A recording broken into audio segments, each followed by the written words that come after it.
Welcome to the Royal District. This is a civilized matter. The people that you listen to today will be creating the person that you'll become tomorrow. So some people believe that the worst thing you can do is consume some bad food, right? But I disagree.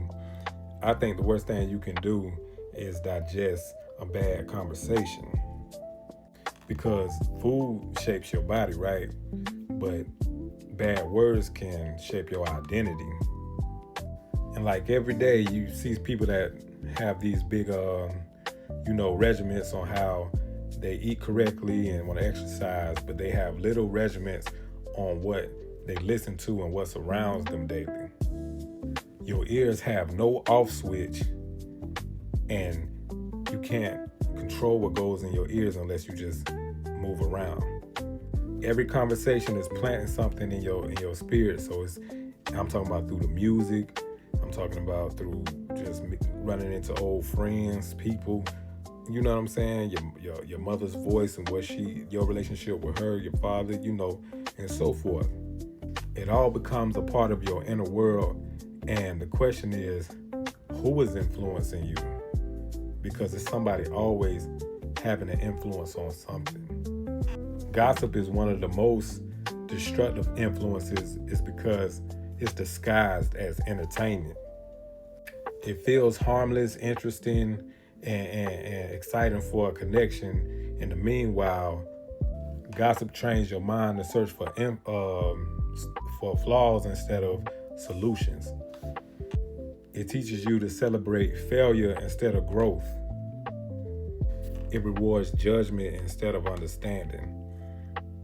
Eventually, you stop looking at people as humans and look at them as stories to repeat.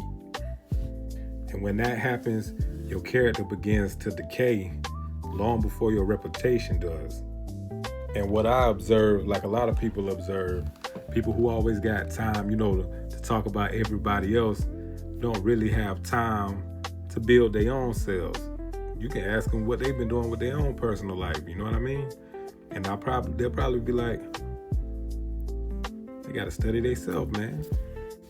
Builders talk about ideas, remember that.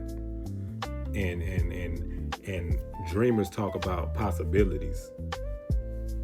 Teachers talk about wisdom, and leaders talk about solutions. And people without a purpose, they usually talk about other people. This is why it's so important to become a great steward of what goes into your ears. Not everybody deserve attention, and not everybody deserve access to your mind. You feel me? Not every opinion deserves your attention, nor does every opinion or voice deserve access to your mind.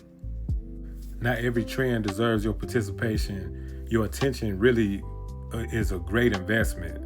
So you need to put some respect on your attention and what you give your time to. Our communities will look a lot different if we invested in positive solutions and shared knowledge and worked on the strength of our families. And you could imagine how different our communities will look in comparison to, the gossip community that has no solutions at the end of the day. Civilizations don't become greater because people gossip better. Civilizations become better because they build better. The next time somebody bring you some whoop-de-whoop gossip and all that rah-rah knowledge, you know what I'm saying? Ask yourself a question. Is this making me wiser? If the answer is no, protect your peace. You know what I'm saying? Protect your purpose, protect your ears, protect your gates. However you want to say it, protect yourself. And because if you repeatedly listen to all that drama, that's what you're going to eventually become. This is a civilized matter where we don't just discuss civilization, we practice it. Peace and love.